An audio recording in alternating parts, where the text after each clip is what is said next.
Okay, I had some good questions about what type of sword should we use when doing iaido or kenjutsu or just practicing in the backyard. Really good question. I'll start here with wood and I'll move into aluminum alloy and steel and why you might choose one or the other. Please remember that this is an opinion and what I do at my dojo. You ask me what we do here, I'll tell you, but check with your teacher to see what is best for you and your students and what type of art or style that you do might require you to use a certain length of sword or a certain type of design.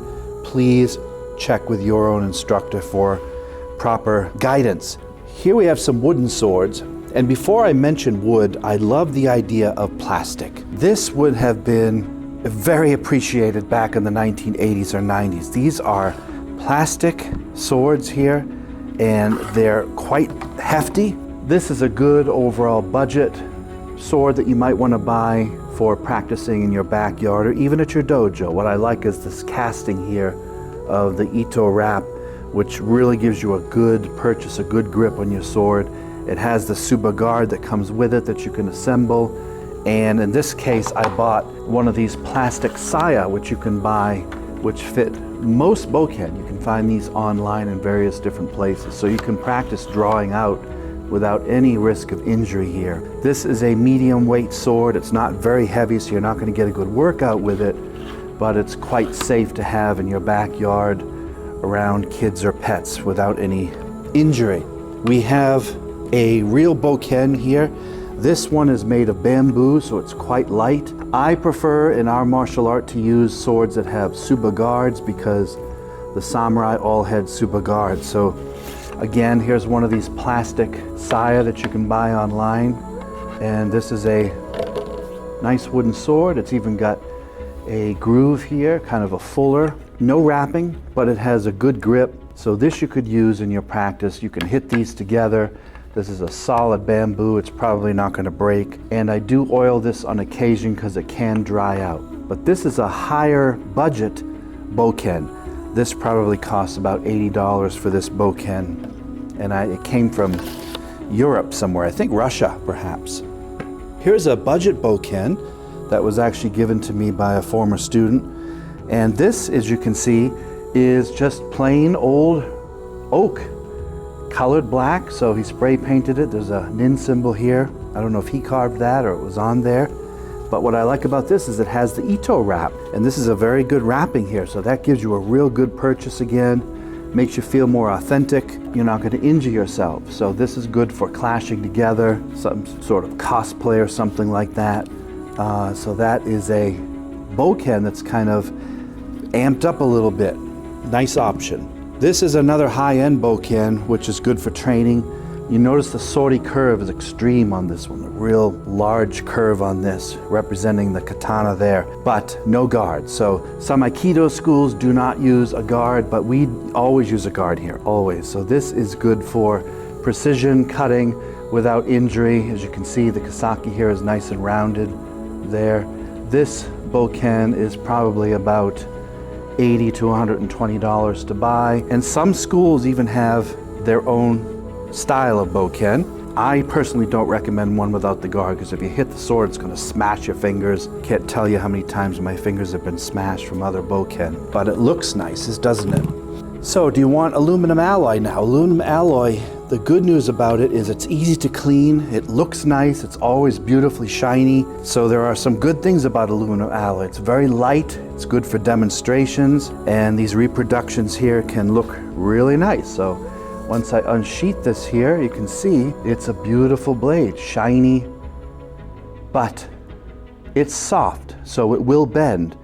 If you hit it against another sword, it's going to leave a mark. It could easily bend. So this is good for demonstration. This one has a nice Suba guard. It's a good sword, super light, good for iaido, but I would not suggest kenjutsu with this if you're going to clash swords together.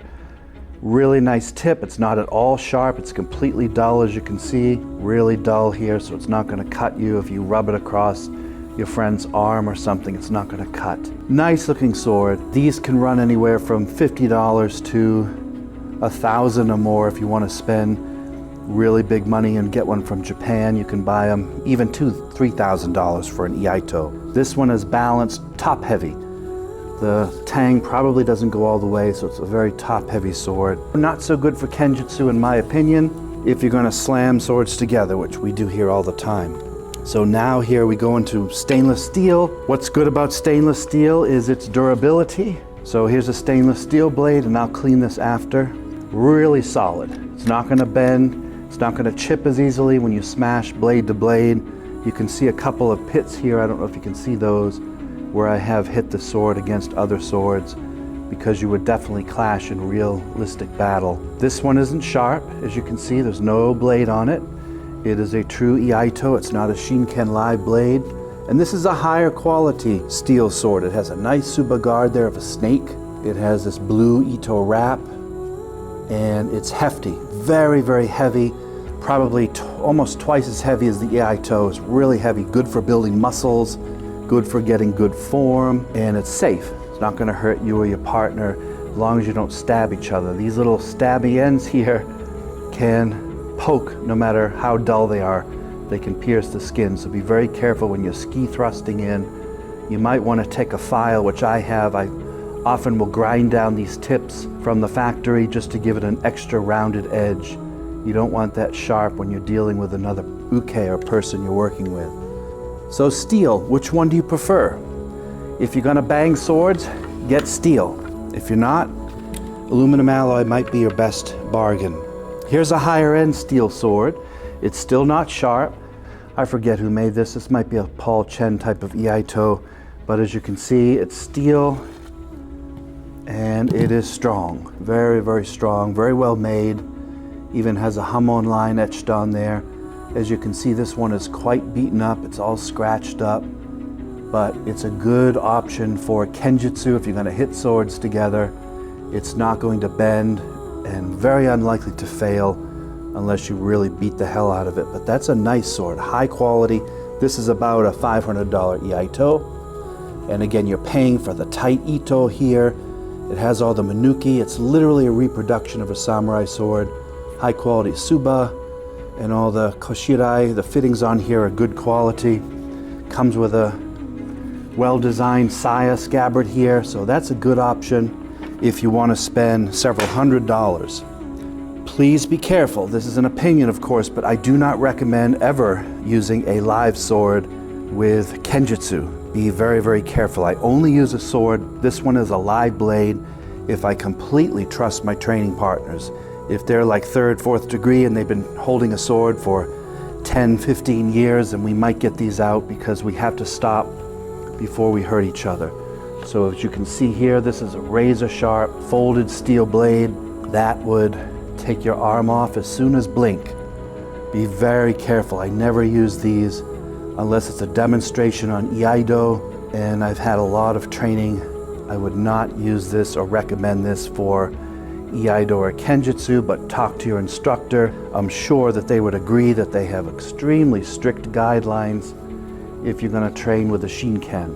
Never ever train with one of these around children or pets, because they can sneak up at your feet, and if one wrong swing, and you could regret that the rest of your life. So this is only under extreme circumstances you would ever use this in training. It's more for self-defense or display.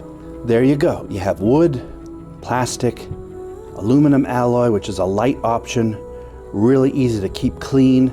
You have your stainless steel options. You have your carbon steel, which is harder to maintain, harder to clean, much, much more expensive. Your budget swords. However, with each one, you could spend hundreds or thousands of dollars. Remember, as I say in all my videos, you get exactly what you pay for. If you buy an Iaito that's aluminum alloy, that's $100, you're gonna get cheap quality, and you're not gonna really trust it when you're banging it around with your friends or practicing.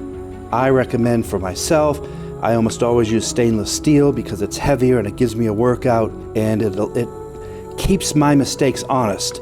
With aluminum alloy, you can look super fast, but with steel, when it's twice as heavy, it's gonna pull your body, and you have to use your legs and footwork and taijutsu to get the proper blade alignment and things like that. And again, I'll only use one of these if I'm doing cutting to meshigiri outside, or if I'm doing some sort of special demonstration somewhere. There you go. That's a quick overview. Again, this is an opinion. Check with your sensei and see what he or she says. Other than that, please be careful and have fun when you choose your weapons. Go online. There's a ton of options. You can go to Etsy or just type in Iaito or Boken, and there are a million options out there. So I'm not going to tell you where I got all of these, because the fun is in the research and finding your own. You'll see a sword that will fit your budget and that will attract you to its looks, and then just read about it, look at reviews on YouTube like this, or just buy it and see how it works. Thanks for watching, everybody. I appreciate your time. Good luck in your training. We'll see you soon. Bye-bye.